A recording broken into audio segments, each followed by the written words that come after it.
sur la plateforme, on tape une entreprise, on tombe sur sa fiche entreprise et donc on peut voir si elle est dans le vert, jaune, rouge par rapport aux accords de Paris, donc aux recommandations du GIEC. Avec Data for Good, on a travaillé sur les visualisations. Concrètement, c'est comment on visualise l'évolution de l'empreinte carbone d'une entreprise. Le plus gros challenge, je pense que c'est d'embarquer les entreprises dans cette démarche de transparence. Aujourd'hui, je reçois Vincent qui a cofondé Open Climat, une application mobile et une plateforme qui note les entreprises par rapport à leurs efforts en termes de transition écologique. C'est un peu le Yuka du climat pour ceux qui connaissent. Pour rappel, ce format fait partie de la collaboration qu'on a lancée avec Data for Good, l'association qui accélère des projets à impact en les mettant en relation avec des bénévoles experts de la data. Hello Vincent, ça va ? Salut, ça va et toi Robin ? Super, écoute, je suis ravi de te recevoir sur le podcast pour parler d'Open Climat. D'ailleurs, est-ce que tu peux te présenter et nous expliquer un peu la genèse d'Open Climat, s'il te plaît ? Je m'appelle Vincent Papola, j'ai 32 ans. J'ai cofondé Open Climat avec mon associé Elsa. On s'est rencontré avec Elsa il y a 8 ans en conseil en stratégie. On a fait quelques années à conseiller les entreprises sur leur stratégie de transition climatique. Et c'est là qu'on s'est rendu compte que c'était impossible de savoir quelle entreprise agit et quelle entreprise n'agit pas. Et que c'était un peu cantonné aux experts finalement, d'aller éplucher les rapports des entreprises, voir comment leur empreinte carbone évoluait, comparer ça avec les recommandations des scientifiques. Et ça, c'est un énorme problème parce qu'en fait, ça ne promeut pas l'action dans l'écosystème des entreprises. Donc en fait, toi, en tant qu'individu, en tant que salarié, en tant que peu importe ton métier, tu ne peux pas, par tes choix, agir à ton action. Donc ça cantonne l'action, ça pousse toute la responsabilité sur des équipes RSE qui vont être 10 dans une entreprise de 10 000. Et là, le problème, c'est qu'on n'arrivera pas à la transition comme ça. Donc avec Elsa, on s'est dit, OK, on va rendre l'information climat accessible à tous.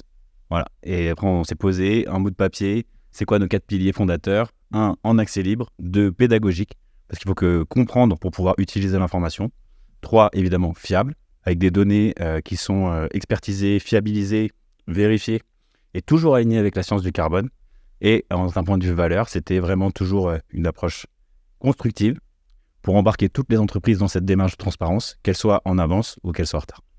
Et voilà, Open Climat est né. Et tu peux nous parler un peu du coup de la première version. Donc au début, ça a commencé par une application mobile, si je ne dis pas de bêtises. Alors concrètement, on a commencé en se disant, OK, qu'est-ce qui a fonctionné comme ça en termes de changement de comportement des entreprises ? Et là, Yuka, c'est comme tu l'as cité, c'est un très bon exemple. Yuka, c'est l'application qui va donner un score sur est-ce que c'est bon pour la santé ou pas.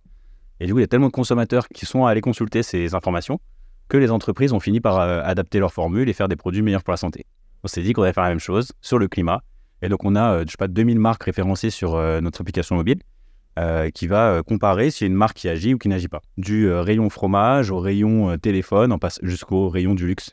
Toutes les grandes marques de consommation. Donc, on a commencé comme ça. Et après, on a fait la plateforme Open Climat qui va référencer 200 grandes entreprises, comparer leur niveau d'action avec les recommandations du GIEC.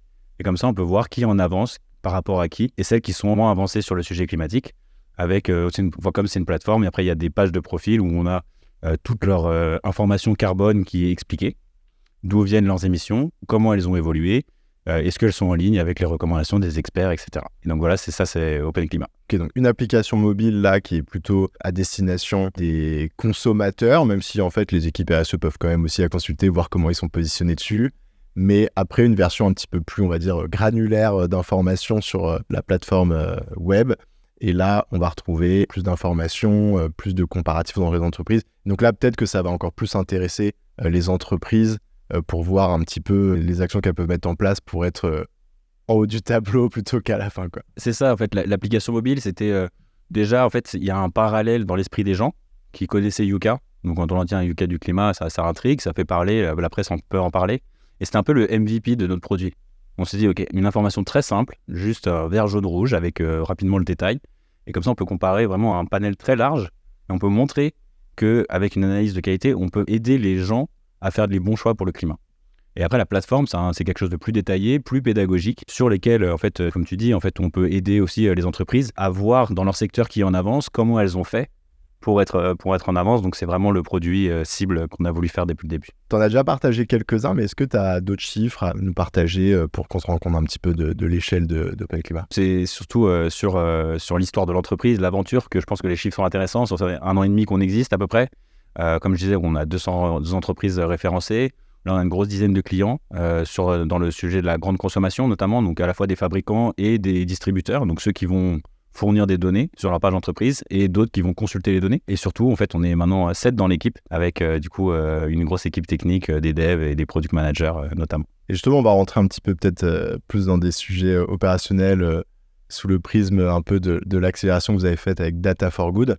Tu peux nous expliquer le sujet sur lequel vous avez travaillé avec l'association? Donc c'est ça que c'est Data for Good, c'était super. Déjà, je pense que j'aimerais bien remercier quand même cette association, que ce soit Théo, Lou qui ont fondé l'association, mais surtout les bénévoles qui nous ont aidés. C'est vraiment super à des stades assez précoces de développement d'avoir cette accélération d'un point de vue technique, parce que moi je suis pas développeur, donc ça m'a beaucoup aidé. Et surtout en termes d'énergie, les bénévoles nous insufflent un peu encore plus d'enthousiasme et de volonté. Avec Data for Good, du coup, on avait seulement l'application mobile qui était sortie et on a travaillé sur les visualisations, beaucoup sur la data visualisation pour un peu les prémices de la plateforme. Et donc, on a travaillé sur ces visualisations. Donc, concrètement, c'est comment on visualise l'évolution de l'empreinte carbone d'une entreprise, comment on la compare, on met sur la même courbe finalement les recommandations des scientifiques pour quelles sont les trajectoires qui vont être alignées avec un scénario de 2 degrés de réchauffement climatique ou 1,5 degré. Donc déjà, c'était assez gros parce qu'il a fallu mettre en place l'infrastructure, un peu coordonner ce projet et ensuite, après, essayer de comparer dans ce dashboard, comparer 2 entreprises entre elles. On s'est bien creusé la tête. Il a fallu mettre pas mal de choses en place et c'était super, 3 mois d'accélération qui nous ont beaucoup servi pour la suite. D'ailleurs, j'en profite pour rappeler qu'on a déjà fait un épisode justement avec Lou et Théo que tu évoquais, qui sont les coprésidents de l'association. Donc pour ceux dans l'audience qui se demandent ce que c'est que Data for Good et qui voudraient en savoir plus, je vous invite à écouter l'épisode 17 où justement on avait Lou et Théo qui nous ont expliqué la genèse de l'association, comment c'est mis en place, etc. Je rebondis sur ce que tu viens de dire. Comment ça s'est organisé un petit peu du coup, je sais que Data for Good met en relation des projets à impact et des bénévoles. Combien de personnes ont rejoint l'équipe? Quelle typologie de profil justement par rapport au projet que tu viens de mentionner? On était une dizaine de bénévoles finalement qui ont accepté de rejoindre le projet après la première séance de pitch devant les bénévoles, avec beaucoup de data scientists, je dirais 7 data scientists, 2 data engineers et un DevOps pour la partie front notamment, qui ont mis en place l'infrastructure. Après les data scientists, on a travaillé sur les visualisations et sur, à partir de mes gros modèles Excel, comment on pouvait le mettre en format base de données. Voilà comment ça s'est passé avec l'équipe. Tu peux nous donner juste l'exemple plus type de ce qu'un utilisateur de la plateforme va venir chercher comme information? Sur la plateforme, on tape une entreprise, on tombe sur sa fiche entreprise, et donc on peut voir si elle est dans le vert, jaune, rouge par rapport aux accords de Paris, donc aux recommandations du GIEC. Est-ce qu'elle nous emmène dans un monde qui va à plus de 2 degrés de réchauffement ou plus 1,5 degré, ou si elle continue d'avoir des émissions en hausse, 4 degrés. Donc déjà, on voit quelle est la compatibilité climatique de l'entreprise, comment elle se compare par rapport à ses concurrents. Et après, on peut aller afficher plus de détails, et on voit l'évolution des courbes, justement, de son empreinte carbone qui diminue année après année, en suivant la trajectoire définie par les scientifiques. C'est un peu le genre de choses qu'on peut voir sur la plateforme. Et après, on peut aller plus loin en essayant de comprendre en fait, d'où vient son empreinte carbone. Est-ce que ça vient des matières premières? Est-ce que ça vient du transport? Et ce genre de choses. Pour vraiment en fait, éduquer. Parce que c'est un combat pour les entreprises de réduire l'empreinte carbone. Il y en a qui arrivent à le faire, donc il faut continuer à les encourager là-dessus. Mais il faut qu'on comprenne en fait, l'ampleur du combat. Et c'est tout le but de la plateforme. Et c'était quoi les plus gros challenges que vous avez rencontrés dans le cadre un peu de cette accélération data? Moi, je pense que le plus gros pour moi, c'était de piloter une équipe comme ça de 10 bénévoles. Parce que moi, j'étais un manager conseil, donc c'est bon, j'ai mon consultant, fait des slides, des modèles, ça je sais piloter. Piloter un projet technique où je ne maîtrise aucune considération finalement sur ce sujet, c'était vraiment compliqué. Donc quand on commence à me parler de data ingé versus data engineer, voilà, déjà ce genre de choses. Et en plus, c'est des bénévoles qui ne sont pas full-time. Donc à piloter, c'était pas évident, mais en fait, c'est super intéressant. Et maintenant, moi, en tant que founder, cette expérience a un peu accéléré. Elle m'a trop aidé maintenant à tout calibrer, à piloter des freelances, maintenant à piloter une équipe technique. Donc voilà, c'était ça le plus gros challenge. Et sinon, peut-être si on prend un peu de hauteur sur Open Climat de manière générale, depuis vos débuts avec Elsa, tu dirais que ça a été quoi votre plus gros challenge? Le plus gros challenge, je pense que c'est d'embarquer les entreprises dans cette démarche de transparence. En fait, comme je disais tout à l'heure, les équipes RSE sont assez restreintes et donc elles nous voient comme un reporting en plus. Et plus elles passent de temps à reporter, à communiquer, à dire ce qu'elles font, moins elles passent de temps à agir en fait.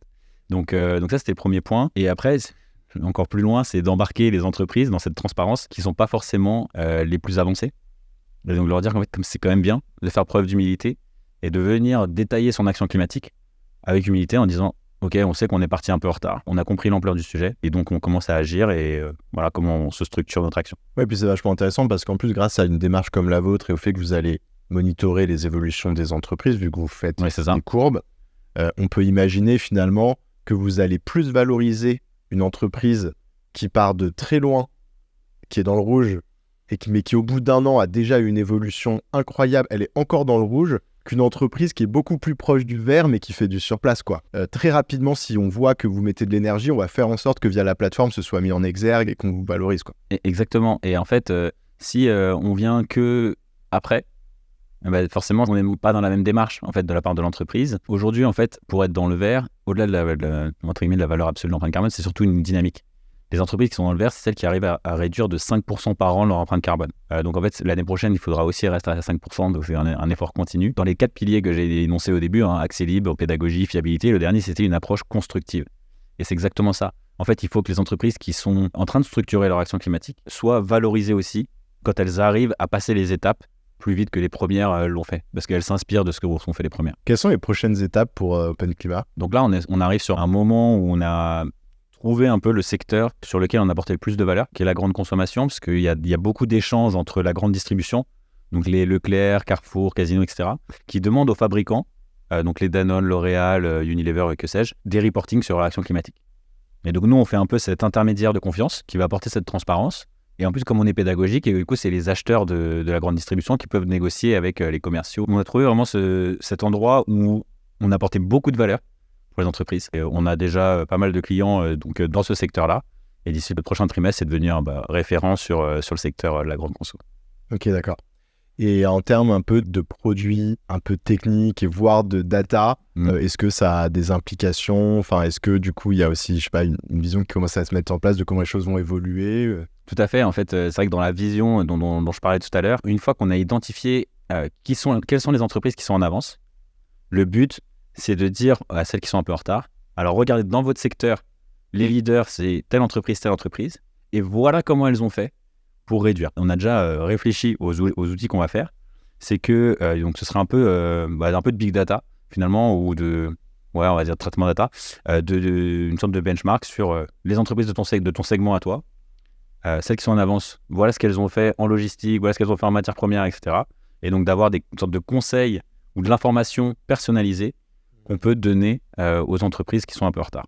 Et ça va être un chantier marrant, et là, il y aura besoin de data scientists dans l'équipe. Enfin, en gros, l'objectif, c'est d'être capable pour l'entreprise de se créer son plan d'action sur la base de retours d'expérience empiriques des entreprises, de toutes les actions qu'elles ont mis en place et qui ont fonctionné. Et en fait, je vois bien qu'en termes de produits data, tu peux avoir plein d'étapes, mais c'est rigolo parce que, en fait, là, c'est une métrique qui est plus noble, qui est celle du climat, mais ça fonctionnerait aussi avec une métrique plus business, c'est-à-dire c'est un espace CA ou de profil, etc.